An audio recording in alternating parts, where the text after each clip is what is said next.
ایسا نہیں ہے۔ پھر لیلۃ القدر کی رات ایک 15 شعبان کے اندر، 15 شعبان میں رات جو کہتے ہیں نا، ہم اس کو کہتے ہیں لیلۃ البرات۔ لیلۃ البرات اور لیلۃ القدر یہ دو راتیں ہیں جن کو فضیلت اللہ نے دی ہے، لیکن انا انزلناہ فی لیلۃ مبارکۃ انا کنا منذرین، ہم نے لیلۃ القدر کی رات میں انا انزلناہ فی لیلۃ مبارکۃ انا کنا منذرین فیہا یفرق کل امر حکیم، ہم اس رات میں اپنے حکم اتارتے ہیں، یعنی یہ نا کہ اس انسان کی موت کب ہوگی، یہ انسان کب مرے گا، اس انسان کو صحت ملے گی، اس انسان کے اوپر احوال کیا آنے والے ہیں، یہ لیلۃ القدر کی رات میں۔ لیکن لیلۃ القدر کی رات کون سی ہے؟ انا انزلنا فی لیلۃ القدر، یعنی یہ جو رات میں اکثر یہ کہا جاتا ہے کہ اس رات میں کیا ہوتا ہے، فیصلے ہوتے ہیں، حالانکہ یہ رات فیصلوں کی نہیں ہے،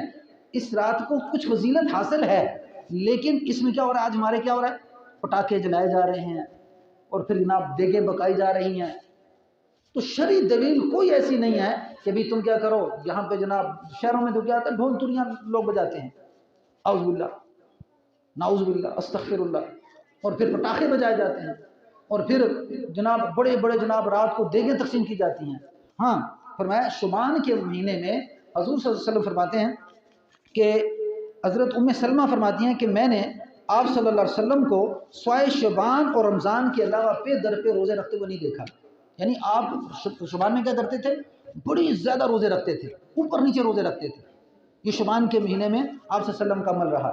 پھر فرماتی ہیں کہ شعبان کے روزے اس مہینے کے مخصوص عبادات روزے ہیں، یعنی انسان کی عبادت کرنا چاہتا ہے نا تو اس شعبان کے مہینے میں کوشش کرے روزے رکھے، اور پھر 15 شعبان کو بھی روزہ ثابت نہیں کہ تم نے رکھنا ہی رکھنا ہے، ہم کہتے ہیں جیسے شب برات میں جیسے ہم کہتے ہیں جی 15 شعبان کو کیا دن کو روزہ رکھنا ہے، ہاں روزے رکھنا ہے، آپ صلی اللہ علیہ وسلم عبادت میں کیا کرتے بہت زیادہ کرتے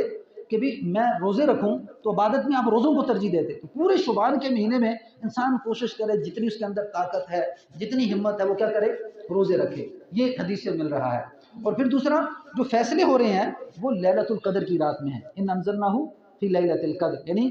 جو رمضان کے آخری عشرے میں آتی ہے، اور میں اس رات کے اندر اللہ سبحانہ و تعالی جو قرآن اترا،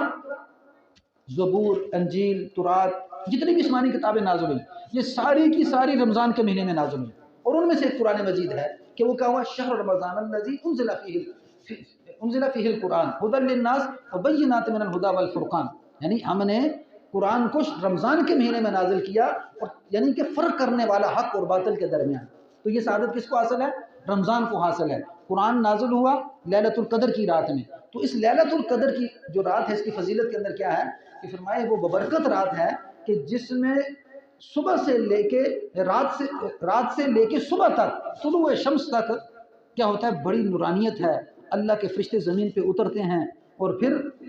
اللہ سبحانہ و تعالیٰ کے فرشتے رحمت لے کے آتے ہیں، اور پھر تمہارے فیصلے کیے جاتے ہیں، اس آدمی کی موت کب ہوگی، اس آدمی کو رزق کتنا ملے گا، اس آدمی کے ساتھ اس سال میں کیا معاملہ ہونے والا ہے، یہ لیلۃ القدر کی رات میں آتا ہے۔ اور یہ آپ صلی اللہ علیہ وسلم پہ جو قرآن اترا اسی کی فضیلت کے اندر اللہ نے یہ رات اس مسلمان کو نصیب فرمائی۔ اور پھر لیلۃ القدر کے اندر اللہ سبحانہ وتعالیٰ نے جو رمضان کو خاصیت حاصل کی ہے، اسی کے سلسلے میں جب رمضان نزدیک آ جاتا تو فرماتی ہیں امہات المومنات کہ آپ صلی اللہ علیہ وسلم کیا کرتے، روزوں میں کثرت کرتے، رجب میں بھی ایسا کرتے، رجب سے زیادہ شعبان میں کرتے، اور شعبان میں پہ در پہ روزہ رکھتے۔ ہاں پھر ہمارے یہاں پہ چلتا ہے کہ جی 15 شعبان کو دیگیں پکانا، حلوہ بانٹنا، یہ کوئی سند دلیل کے ساتھ ثابت نہیں ہے کہ بھی تم کیا کرو، دیگیں پکاؤ، حلوے بانٹو۔ ہاں عبادت کیا کر سکتے ہو، نفلی عبادت ہے۔ پھر ہم شب برات کے اندر 15ویں جو رات ہے اس میں ہم اجتماعی طور پہ عبادت کرتے ہیں، جیسے جناب ایک امام بن گیا اور اس میں یا تسبیحات نماز پڑھتے ہیں، اس طرح یہ بھی ثابت۔ ہاں نفلی عبادت میں اتنا غلو نہیں کرنا کہ تھک جائے، ساری رات عبادت میں لگا رہے اور صبح کی نماز اس سے رہ جائے، ایسا نہیں کرنا، بلکہ ہاں اعتدال کے ساتھ، یعنی کہ کچھ عبادت کر لے، کچھ روزہ رکھ سکتا ہے، طاقت ہے تو روزہ رکھ لے، بلکہ 15 کوئی نہیں، بلکہ کوشش کرے کہ پورے مہینے میں آہستہ آہستہ 2 3 4 روزے رکھے، 1 2 چھوڑ دیے، پھر 2 3 روزے رکھے، پھر چھوڑ دیے۔ ایک صحابی آئے آپ صلی اللہ علیہ وسلم کے پاس، امہات المومنین کے پاس، تو فرمایا کہ پوچھنے لگے کہ اللہ کے رسول کی کیا معمولات تھے، تو فرمایا کہ آپ صلی اللہ علیہ وسلم سوتے بھی تھے، بیویوں کے پاس بھی جاتے تھے، آپ معمولات کے اندر کام بھی کرتے تھے۔ کیا کہنے لگے کہ آپ صلی اللہ علیہ وسلم تو نبی ہیں، ہم کیا کریں گے، ساری رات عبادت میں گزاروں گا۔ دوسرے نے کیا کہا، فرمایا میں شادی کبھی نہیں کروں گا،